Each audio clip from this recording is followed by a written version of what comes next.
Je m'appelle Thabo. Je suis né à Lesotho, j'ai grandi en Afrique du Sud, et j'ai été formé dans l'OS à travers Johannesburg, Bulawayo, Gaborone, Windhoek et Maputo. J'ai servi au sein d'un ordre satanique pendant 11 années. Et ce soir, je suis prêt à révéler les pièges financiers que Satan utilise pour maintenir les chrétiens dans la pauvreté, des vies marquées par la lutte, les hauts et les bas, et des cycles de travail sans aucune récompense. J'ai vu des choses dans le monde spirituel, j'ai participé à des pratiques que je regrette profondément. Si vous écoutez jusqu'au bout, vous comprendrez pourquoi votre argent disparaît, pourquoi vous progressez sans jamais percer, pourquoi vous trouvez un emploi sans jamais réussir à économiser, pourquoi votre famille connaît une pauvreté depuis des générations, et pourquoi certains chrétiens vivent une misère extrême malgré leurs prières. Ce soir, je vais dévoiler des dettes financières ancestrales, des malédictions générationnelles, des esprits pitons qui avalent les richesses, des dévoreurs de semences qui consomment la récolte, des sorciers qui manipulent les rêves, des échanges financiers démoniaques, ainsi que des blocages et des retards spirituels. Et à la toute fin, je révélerai l'arme financière satanique la plus dangereuse, celle que même beaucoup de pasteurs ignorent. Maintenant, laissez-moi tout confesser. 1. Les dettes ancestrales envers le royaume des ténèbres. Lamentations 5, 7 dit, « Nos pères ont péché, ils ne sont plus, et c'est nous qui portons leur iniquité. » Dans de nombreuses régions d'Afrique australe, des ancêtres ont conclu des pactes financiers avec des démons et des divinités ancestrales. Ils ont échangé leur adoration contre la richesse, le pouvoir contre la prospérité, la protection contre les ressources, et ont même offert leurs descendants comme garantie. Beaucoup ignorent que leurs ancêtres ont contracté des emprunts dans le monde spirituel, et les démons viennent toujours réclamer ce qui leur est dû. Une famille du Limpopo avait un arrière-grand-père guérisseur traditionnel puissant. Il avait scellé une alliance avec un esprit des eaux dans la rivière Olifant. En échange de richesses, de bétail et de faveurs, ses descendants mâles devaient accomplir un rituel annuel au bord de la rivière. Pendant 3 générations, ils obéirent. Mais la 4e génération devint chrétienne et stoppa les pratiques. Cette année-là, leurs noms apparurent dans notre couvent sous la catégorie « débiteurs du monde souterrain ». Immédiatement, leurs affaires s'effondrèrent, des maladies étranges frappèrent les soutiens de famille. L'argent disparut, les voitures tombèrent en panne, le bétail mourut, et tous les fils sombrèrent dans la pauvreté. Non pas à cause de leurs propres actions, mais à cause d'une dette spirituelle contractée par leur ancêtre. Un autre ancêtre fortuné de Bulawayo avait rejoint une société secrète pour protéger ses affaires. L'accord exigeait que le fils aîné de chaque génération serve l'autel. Mais lorsque la génération actuelle refusa, les esprits réclamèrent compensation. J'ai été envoyé pour faire exécuter cette dette. En une nuit, les salaires des fils disparurent mystérieusement, les décès se multiplièrent, ils perdirent leurs biens, les contrats échouèrent et des accidents inhabituels engloutirent leurs économies. Ils payaient une dette qu'ils n'avaient jamais contractée eux-mêmes. Solution: briser toutes les alliances ancestrales par le sang de Jésus, Hébreux 12, 4, renoncer à l'adoration ancestrale, 2 Corinthiens 6, 14, 16, ériger un autel divin pour remplacer l'autel mauvais, Juges 6, 25, 26, prier contre les dettes héritées, Galates 3, 13. 2. Les malédictions générationnelles et la pauvreté héritée. Deutéronome 5, 9 avertit que les fautes des pères peuvent affecter les enfants jusqu'à la 4e génération. Ézéchiel 18, 2 dit, « Les pères ont mangé des raisins verts, et les dents des enfants en ont été agacées. » Beaucoup de familles héritent la pauvreté non pas à cause de leurs propres actions, mais à cause des fautes de leurs ancêtres. La pauvreté générationnelle et spirituelle, elle suit un schéma répétitif. Personne ne construit une maison. Personne ne garde la richesse. Chacun monte puis retombe. Les hommes meurent tôt. Les femmes luttent financièrement. Les dettes s'accumulent. Les gens travaillent sans voir la prospérité. Dans une famille, le grand-père avait volé du bétail à un chef et consulté une sorcière pour cacher la couronne du chef. La sorcière lui avait prédit « Tes fils paieront dans leur poche ». Dès ce jour, la famille souffrit d'une fuite financière constante. Même avec de bons salaires, ils ne profitaient de rien. Notre équipe était chargée, chaque année, de bloquer toutes leurs opportunités. C'était une malédiction née d'un crime ancestral. Un autre homme avait un arrière-grand-père qui avait assassiné quelqu'un sur un terrain ancestral. Le sol réclamait justice. Une malédiction s'abattit sur toute la lignée. Les hommes devinrent alcooliques, les femmes restèrent mères célibataires, et les jeunes abandonnèrent l'école. Toute la famille vivait dans la pauvreté. Ce n'est que lorsque le descendant encore vivant donna sa vie à Christ et pria avec force que la malédiction se brisa. Toute la famille vivait dans une extrême précarité, survivant au jour le jour. La malédiction réclamait une justice sanglante. Ce n'est que lorsque le Fils encore vivant donna sa vie à Christ et se mit à prier avec intensité que la malédiction fut brisée. Solution. Se repentir au nom des ancêtres, Daniel 9, 16, invoquer l'œuvre accomplie à la croix, Galates 3, 13, briser les schémas répétitifs par le jeûne, Ésaïe 58, 6, et utiliser le psaume 107, 20 pour obtenir la délivrance des jougs hérités. 3. L'esprit de Python qui avale les richesses. Job 20, 15 dit, il a englouti des richesses, mais il les vomira. Cet esprit agit près des rivières, des montagnes et des forêts en Afrique australe. Sa mission est simple, avaler la richesse, les opportunités et la destinée. Là où il opère, les gens progressent mais n'atteignent jamais la percée. Au KwaZulu-Natal, un jeune homme rêvait souvent d'un énorme serpent enroulé dans sa chambre. Chaque apparition annonçait la même chose. Son salaire disparaissait en une semaine. Les entreprises le rejetaient. Des dépenses inattendues dévoraient son argent. Les opportunités disparaissaient. Dans le monde spirituel, le python était assis sur ses finances.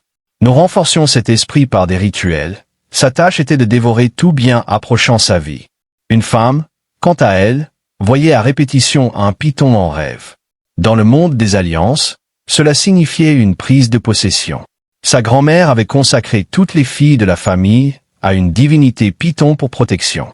Mais au lieu de la protéger, cet esprit a avalé son mariage, son emploi, son argent, sa grossesse et sa destinée. Rien ne durait dans sa vie. Solution. Prier Job 20, 15, vomit mes richesses. Se détacher des esprits des eaux, Ésaïe 27. 1. Briser les alliances avec le sang de Jésus et utiliser le jeûne pour affaiblir les autels du serpent. 4. La sorcellerie de surveillance, les guetteurs financiers. Ésaïe 8h19 met en garde contre ceux qui consultent les esprits familiers. 1 Pierre 5h8 rappelle que l'ennemi rôde comme un lion pour dévorer. Un homme rêvait constamment d'une vieille femme qui le fixait. Cette femme représentait son esprit de surveillance. Chaque fois qu'une promotion approchait, nous semions la confusion. Lorsqu'il obtenait un contrat, nous provoquions des conflits. Lorsqu'il postulait à des appels d'offres, nous lui faisions oublier les délais. Il n'était pas maudit, il était surveillé. Une jeune femme voyait une ombre noire dans sa chambre chaque veille de paix. Cette ombre était une sorcière de sa famille élargie. Elle comptait l'argent de la jeune femme dans le spirituel avant qu'elle ne le reçoive et le détournait vers des problèmes. Ainsi, son salaire arrivait déjà épuisé dans le spirituel avant même d'entrer sur son compte bancaire. Solution. Lire le psaume 35 à minuit, aveugler les esprits surveillants, 2 Rois 6h18, couvrir ses finances du sang de Jésus, et briser quotidiennement les liens de sorcellerie familiale. 5. Les échanges financiers démoniaques. Ecclésiaste 6. 2 parle de l'homme qui possède richesse, pouvoir et honneur, mais ne jouit pas de ses biens car quelqu'un d'autre en profite. Les sorciers échangent les destinées. Vos bénédictions contre les leurs. Votre promotion pour leur confort. Vos clients pour leur commerce. Votre faveur pour leur propre succès. C'est ainsi que certains travaillent dur tandis que d'autres récoltent leurs résultats. Un homme d'affaires prospère perdit soudain la faveur de ses clients. Ceux qui lui étaient fidèles se tournèrent brusquement vers un concurrent. Pourquoi? Le concurrent avait effectué un rituel d'échange. Il avait placé sur un autel des actions de l'homme d'affaires, obtenues par un ami voleur. Dans le spirituel, leurs étoiles financières furent échangées. En une nuit, l'entreprise de l'homme s'effondra. Dans un autre cas, une tante échangea la gloire financière de sa nièce. La nièce travaillait sans relâche mais restait pauvre, tandis que sa tante, qui ne travaillait pas, vivait aisément. Ce phénomène est plus fréquent qu'on ne le pense. Solution. Déclarer « Ma gloire est restaurée » Psaume 3. 3. Renverser tous les échanges, Ésaïe 61. 7. Prier pour la restitution des étoiles volées et soindre régulièrement. 6. L'embargo satanique et les retards financiers. Daniel 10. 12-13 montre comment des forces spirituelles peuvent retarder les réponses et les bénédictions. Les démons placent des barrières invisibles sur les finances, tout devient lent, bloqué, retardé. Un homme avait demandé un permis de travail. Des forces lui retardèrent l'approbation pendant 2 ans. Quand finalement il reçut le feu vert, le poste n'existait plus. Sa percée avait expiré dans le retard. À Maputo, une femme vivait des presque miracles, presque la maison, presque le mariage, presque l'emploi, presque la réussite. Nous avions placé un embargo spirituel sur son étoile. Rien ne pouvait passer. Solution.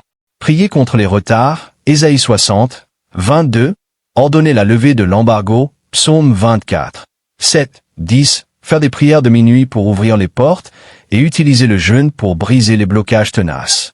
Il s'agit d'un vœu établi par les ancêtres, selon lequel personne dans la famille ne doit dépasser un certain niveau de réussite. Ce type d'alliance se manifeste par des chutes soudaines, des promotions bloquées, des avancées suivies de reculs, des limitations mystérieuses, des résistances inexplicables et des plafonds spirituels.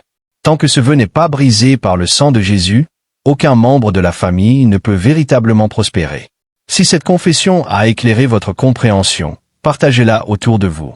En partageant tout ce que j'ai vu, vécu et compris durant mes années dans l'obscurité, mon intention n'a jamais été de glorifier le royaume des ténèbres, mais de mettre en lumière les stratégies cachées qui enchaînent des générations entières sans qu'elles en comprennent l'origine. Pendant 11 ans, j'ai participé à des opérations spirituelles sombres, manipulant des familles, des entreprises, des réussites et des destins. Je connais trop bien ces systèmes parce que j'en ai moi-même été un instrument. Et si aujourd'hui j'ose ouvrir ma bouche, c'est parce que la vérité libère, même lorsqu'elle dérange, même lorsqu'elle expose tout ce que le diable veut garder dans le secret. En racontant ces pièges financiers, ces alliances ancestrales, ces esprits qui engloutissent la richesse, ces échanges de destin, ces retards artificiellement orchestrés, je sais que beaucoup commenceront enfin à comprendre pourquoi leurs efforts n'ont jamais porté de fruits. Pourquoi certaines familles travaillent d'arrache-pied sans jamais posséder quoi que ce soit. Pourquoi des personnes talentueuses vivent dans l'échec répétitif. Pourquoi la pauvreté devient presque un héritage transmis de génération en génération. La bataille n'a jamais été seulement économique, elle a toujours été spirituelle. Aujourd'hui, je mesure l'ampleur des dégâts laissés par les pactes passés, les crimes oubliés, les rituels auxquels des ancêtres ont participé sans penser à leurs enfants ni aux générations futures. Je me rends compte à quel point les chaînes invisibles peuvent être plus lourdes que les chaînes physiques. Et pourtant, malgré la profondeur de ces attaches, malgré la sophistication des mécanismes sataniques que j'ai vus de mes propres yeux, je peux t'affirmer une chose avec certitude. Aucun lien n'est trop grand pour que la puissance de Dieu ne puisse le briser. Si j'ai décidé de raconter mon histoire, c'est pour que chacun comprenne que rien n'est définitif. Aucune malédiction, aucun vœu ancestral, aucune dette spirituelle, aucun échange occulte n'est irréversible lorsque la croix est invoquée avec foi. Le sang de Jésus est la seule monnaie spirituelle capable d'annuler tout contrat, de racheter toute lignée, de restaurer ce qui semblait perdu et de redonner à une personne son étoile d'origine. Mais pour être libre, il faut d'abord savoir ce qui nous enchaîne. Et c'est pour cela que j'ai parlé. Je ne cherche ni l'admiration, ni la peur, ni l'attention. Je cherche la libération. Je cherche à ouvrir les yeux de ceux qui pensent qu'ils sont maudits sans raison. Je veux montrer qu'il existe des portes qui ont été ouvertes sans leur consentement, des dettes contractées sans leur participation, des autels dressés avant même leur naissance. Et je veux leur dire avec assurance, il existe une porte de sortie. Je ne suis plus l'homme que j'étais dans l'OS. Je ne suis plus un agent de confusion. Je ne suis plus un instrument de destruction financière. Aujourd'hui, je suis un témoin de la grâce, un homme tiré du gouffre, un survivant d'un système qui détruit silencieusement des vies. Ce que j'expose ici n'est pas pour accuser des familles, mais pour les libérer. Ce n'est pas pour effrayer les chrétiens, mais pour les équiper. Ce n'est pas pour susciter la fatalité, mais l'espérance. Alors, si tu reconnais dans mon récit des schémas qui ressemblent à ta vie, stagnation, blocage, pertes inexpliquées, travail sans résultat, rêve de serpent, argent qui s'évapore, opportunité qui meurt à la dernière minute, ne l'ignore pas. Cherche Dieu avec sérieux. Prie avec révélation. Jeûne avec intention. Renonce aux alliances que tu connais et à celles que tu ignores. Ce n'est pas ta destinée d'être piégé dans la pauvreté. Ce n'est pas ton héritage d'être écrasé par la honte financière. Ce n'est pas ton lot d'être constamment presque béni, mais jamais établi. Je conclus en disant ceci, tout ce que les ténèbres ont avalé peut être restauré. Tout ce qui t'a été volé peut être ramené. Tout ce qui a été échangé peut être récupéré. Tout embargo peut être levé. Toute dette spirituelle peut être annulée. Aucun combat n'est trop ancien. Aucun autel trop fort. Aucune malédiction trop profonde pour Jésus-Christ, le seul qui a vaincu les puissances visibles et invisibles. Si mon témoignage a apporté lumière, discernement ou compréhension à quelqu'un, alors mes années perdues ne l'auront pas été en vain. Et si tu as une histoire, un rêve, une révélation ou un schéma étrange que tu ne comprends pas, n'aie pas peur de la partager. Ton propre témoignage pourrait être la clé de la délivrance de quelqu'un d'autre. Que Dieu ouvre tes yeux. Qu'il restaure ton héritage. Qu'il brise les cycles dans ta lignée. Et qu'il t'accorde enfin la liberté financière que personne, ni sur terre, ni dans les ténèbres, ne pourra plus jamais t'enlever.